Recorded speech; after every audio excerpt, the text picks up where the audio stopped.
Hello, नमस्ते, राधे कृष्णा, हर हर शंभू, जय हो शिव शक्ति। तो आपके लिए एक और मज़ेदार रीडिंग आई है और सच में ये रीडिंग रहने वाली है मज़ेदार। तो आप इसकी रीडिंग का जो टॉपिक रहेगा आपके लिए तो क्या है, आपसे दुश्मनी लेना महंगा। क्यों महंगा है? आपके बदले रूप को देखकर बहुत चक्के रह गए हैं और आपके पड़ोसियों के मुंह खुले रह गए हैं। तो जानने की कोशिश करते हैं कि ऐसा क्या बदलाव आपके अंदर आया जो इनको आपसे डर भी लग रहा है, आपसे दुश्मनी भी नहीं ले पाएंगे ये, और इनके मुंह खुले क्यों रह गए हैं। सब कुछ जानते हैं टैरो कार्ड के माध्यम से। जनरल रीडिंग है, मेल फीमेल जो भी आप सुन रहे हैं अपने अपने जेंडर के हिसाब से सुन सकते हैं, जिस भी जेंडर में आप हैं। एनर्जी का कोई जेंडर नहीं होता। अपने अपनी एनर्जी को सेंड कीजिए, सब्सक्राइब करके कमेंट्स करके मुझसे कनेक्ट हो जाइए, जिससे कि अगली रीडिंग आपसे रेजोनेट हो सके, डिवाइन ब्लेसिंग आपको मिल सके। सुपर थैंक्स दे सकते हैं आप अपनी दीदी को, और एक लाइक तो बनता ही बनता है। तो चलते हैं रीडिंग पे। बाकी मैं बता दूं, अगर आप बहुत परेशानियों से गुजर रहे हैं, डिसीजन नहीं ले पा रहे हैं, हालांकि यहाँ पर मुझे दिख रहा है काफ़ी पावरफुल एनर्जी में आप हैं, क्योंकि कार्ड मैंने पहले ही शफल कर लिए हैं। फिर भी अगर कुछ जानना है आपको किसी व्यक्ति विशेष के बारे में, या कोई ग्रह दोष है आपका उसका उपाय जानना है आपको, या टैरो का कोर्स करना है, तो ये नंबर दिया है व्हाट्सएप का, ठीक है। व्हाट्सएप पे आप संपर्क कर सकते हैं। डीपी पे सारे चार्ज हैं। देखो बुक कैसे होती है रीडिंग, जब आप रीडिंग की फ़ीस, क्योंकि पर्सनल रीडिंग फ्री नहीं है, तो पर्सनल रीडिंग के लिए नंबर है। जब आप पर्सनल रीडिंग बुक कराते हैं तो पहले आप फीस पे कर देते हैं, आपकी रीडिंग बुक हो जाती है। संभवतः मैं कोशिश करती हूँ कि आपकी रीडिंग उसी दिन थोड़े ही समय के अंदर हो जाए, ठीक है। तो चलते हैं, कार्ड शफल करते हैं और रीडिंग में देखते हैं कि आखिर इनके मुंह खुले क्यों रह गए। ये आपके पड़ोसी ही नहीं हैं जिनके मुंह खुले रह गए हैं, ये आपसे जितने भी मिलने जुलने वाले लोग हैं, जो कल तक ये समझते थे जैसे कि आपको तो कुछ नॉलेज ही नहीं है, आप कोई ज्ञान नहीं रखते हैं, आप कुछ कर नहीं पाएंगे, या ये आपको कितना भी सता लेंगे, कितना भी परेशान कर लेंगे, आप इनका कुछ बिगाड़ नहीं पाएंगे। ये सोच सोच के आपसे लोगों ने पंगे बहुत लिए हैं, है ना। ज़बरदस्ती आपसे लड़ने की कोशिश, ज़बरदस्ती आपसे भिड़ने की कोशिश, लेकिन आप शांत रहे। आप बहुत शांत प्रिय व्यक्ति हैं, आप बहुत सीधे सरल हृदय के व्यक्ति हैं। आपको लड़ाई झगड़ों से डर लगता है, आप कोसों दूर भागते हैं, भीड़ भाड़ से आपको घबराहट होती है। आप नहीं चाहते कि चार लोग एक तमाशा मेरा बना के खड़ा कर दें, चिल्लाएं चीखें, फिर मैं भी चिल्लाऊं चीखूं। इन सारी चीज़ों से आप बहुत दूर रहते हैं। आपका दिल जैसे बहुत ही प्यारा सा है। आप देखो, आप कैसा बर्ताव करते हैं, जैसे आपको जो अच्छा लग रहा है अपने लिए, आप सामने वाले के विषय में भी वैसा ही सोचते हैं कि सामने वाले को क्या अच्छा लगेगा, तो आप उसके साथ वैसा ही बर्ताव करने की कोशिश करते हैं, बहुत ही शांति से। लेकिन आपने अपने अंदर अब परिवर्तन किया है। अब ये परिवर्तन करना जरूरी भी था। जो भी आपके थे, चाहे वो ससुराल पक्ष से थे, चाहे मायके पक्ष से थे, चाहे आपके घर परिवार के लोग थे, चाहे आपके पड़ोसी थे, सब ने आपका फ़ायदा उठाया है। कोई ऐसा व्यक्ति नहीं दिख रहा जो बिना फ़ायदा के आपसे जुड़ा हो, और आपकी पीठ पीछे सबने गद्दारियाँ की हैं। यहाँ एक दो लोगों को अगर मैं छोड़ दूँ तो काफ़ी लोग ऐसे दिख रहे हैं जो सिर्फ आपकी आलोचना करने में रहे, जो सिर्फ आपको गिराने में रहे हैं। और ये चीज़ें क्यों हुई आपकी लाइफ में? आपने तो किसी के साथ बुरा किया नहीं, आपने किसी की बुराई भी नहीं की, आपका स्वभाव भी नहीं है लड़ने झगड़ने का। देखो, छोड़ते तो आप भी नहीं हो। जब गुस्सा आता है तो फिर आप अपना स्वभाव साइड में रख के झंड मचा दोगे सामने वाले की, ऐसी क्लास लगाओगे। बस आपके शब्द बहुत प्यारे रहते हैं, शब्दों का आप उचित प्रयोग करते हो, लेकिन ऐसी क्लास लगाते हो, ऐसे शब्दों के बार आप करते हो कि सामने वाले की धज्जियां उड़कर ही रहेंगी। फिर बात नहीं आती है, उसके मुंह से निकलती नहीं। लेकिन ये कब होता है? जब सिर से ऊपर पानी हो जाता है, नहीं तो आप बहुत शांत रहते हैं। तो आपने जाना सारी चीज़ें कि आपका आज तक लोग फ़ायदा उठाते रहे, तो आपने अपने अंदर अब परिवर्तन कर लिया है। आपने परिवर्तन किया है, धैर्य रखा है। जो रिश्ते मेरे जीवन से जा रहे हैं चले जाएं, जिनको रहना है बड़े ही तरीके से रहो, बड़े ही सभ्यतादार, जैसे मैं रहता हूँ या मैं रहती हूँ वैसे चलो, ठीक है। और मेरे हिसाब से अब जो नहीं चलेगा उसको मैं अपनी लाइफ में एंट्री नहीं दूंगा या दूंगी।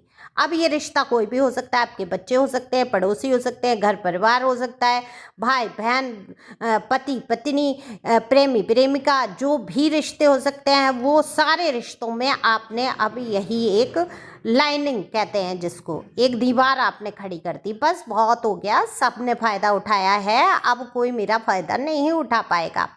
ये बदला रूप जैसे ही लोगों ने देखा, क्योंकि कल तक तो आप ये सोच रहे थे ना कि चलो ठीक है जाने दो, ये दुश्मनी निभा रहा है, इसका कर्मा है, ये भुगतेगा, चलो होगा। अगर वो व्यक्ति आ भी गया या आपने पूछ लिया कि चलो जाने दो जाने दो जाने दो के चक्कर में ये आपके दुश्मन बन गए, आपकी अच्छाइयों को देखकर ये दुश्मन बने।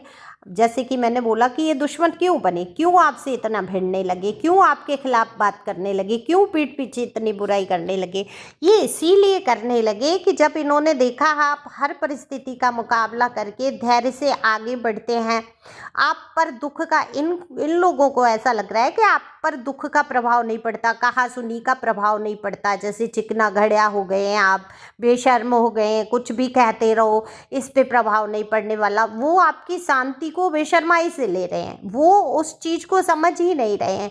आपसे जलन है, कुड़न है कि ये इतनी शांति से आगे कैसे बढ़ रहा है, ये क्यों नहीं हाइपर हो जाता, ये क्यों नहीं पगला जाता, ये क्यों, अगर ये पगलाएगा नहीं तो हम समाज में दिखा नहीं पाएंगे कि ये ही गलत है, ये व्यक्ति गलत है। आपको भड़काने की जो कोशिश करते हैं, आपको जो गुस्सा दिलाने की कोशिश करते हैं, तो ये हुए ना आपके दुश्मन, आपके अपने ही दुश्मन बन गए।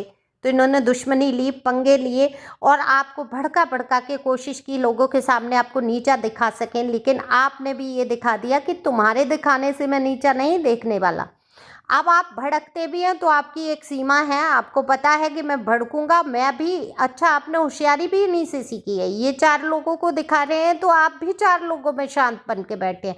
आप भी इनकी क्लास ऐसी लगा देंगे, जब कोई नहीं देखेगा सुनेगा तो ये होशियारी आपने ही सीख ली इनसे, तो आप इनकी क्लास भी लगा के रख देंगे और ऐसी क्लास लगाएंगे कि इनको अब दुश्मनी लेना महंगा पड़ जाएगा। ये समझ नहीं पा रहे हैं। अच्छा, समझ में अब आने लगा है और आपका रूप जब इन्होंने देखा है कि रौद्र रूप रखते भी आप देर नहीं। देखो माता जो थी अपनी दुर्गा, कितना सौम्य रूप है उनका, और जब अति हो गई तब वो काली माँ का रूप धारण किया ना, तो इसमें कुछ गलत भी नहीं। ईश्वर भी कहते हैं कि अन्याय सहने वाले ज़्यादा दोषी हैं, करने वालों से आप सहयोग कर रहे हैं, उनको बढ़ावा दे रहे हैं, तो अब आप अन्याय किसी का नहीं सहेंगे। आपके पड़ोसियों के तो मुंह खुले के खुले रह गए हैं। कल तक ही आपसे पंगे लेने के नए नए तरीके ढूंढते थे, नई नई बातें खोजते थे कि कैसे पंगे लिए जाए, अब इनकी भी मजाल नहीं है, इनके मुंह खुले रह गए हैं। आपने जो जैसे करारा पलट के जवाब दिया है, जैसे आपने कदम उठाए हैं, जैसे आपने दूध की मक्खी की तरह इन लोगों को निकाल के फेंका है जीवन से, तो इनके मुंह खुले रह गए हैं। भाई बहुत चक्के हैं सारे के सारे, इनको नहीं उम्मीद थी कि आप इतने अंदर से मजबूत हो जाएंगे। तो देखो, मजबूत आपने किया है खुद को, आप अच्छे एक इंसान हो, आप दिल के अच्छे हो, लोगों का सहयोग करते हो, भाई फ़ायदा उठाओ भी किसी इंसान का तो उतना ही एक सीमा तक उठाओ ना। अब आपका ही फ़ायदा उठाएंगे, आपका ही खाएंगे और आपके ही पीठ पीछे आपकी बुराइयां करेंगे, तो ये तो कहीं की वो नहीं हुई। तो ये दुश्मन जो है, अब ऐसा नहीं है हर इंसान आपकी पीठ पीछे बुराई करता है आप सोच में बैठ जाए, नहीं नहीं, जो आपसे दुश्मनी बेमतलब की व्यर्थ की बांधे बैठे हैं, जो कुछ पड़ोसी आपके लिए निगेटिव सोचते हैं या बात करते हैं, अब इनकी मजाल नहीं है, इनको महंगा पड़ेगा आपसे पंगा लेना, क्योंकि आपने अपनी बहुत सारी आदतों में परिवर्तन किया है। इन लोगों की तरफ से आपने ध्यान देना बंद किया है, आप अपनी योग्यताओं को बढ़ा रहे हैं और 4 लोगों में आपकी अच्छाई की पहचान भी बन रही है। जब आपकी पहचान बन रही है और लोग आपको पूछ रहे हैं, तो अब फिर लोग इनको मुंह तोड़ जवाब देंगे आपकी साइड से, आप चिंता मत करो। क्योंकि जब जो इंसान सही राह पे होता है, सच्चाई का खुलासा लेट जरूर हो सकता है, लेकिन सच सच ही रहता है, सच अमिट होता है, सच कभी झूठ में बदल ही नहीं सकता। झूठ कितना भी खूबसूरत हो, वो एक दिन खुल के आ जाता है। तो ये खुल के आने वाला है। जो भी आपकी बुराइयां करते हैं, जो भी आपको बदनाम करने की कोशिश करते हैं, इनका झूठ सबके सामने आने वाला है।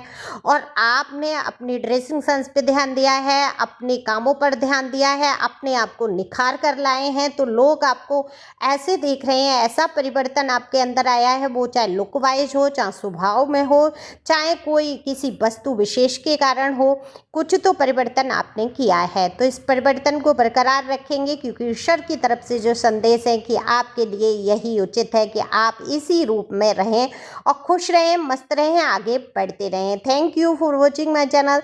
Thank you angel, thank you God, thank you प्यारे व्यूअर्स।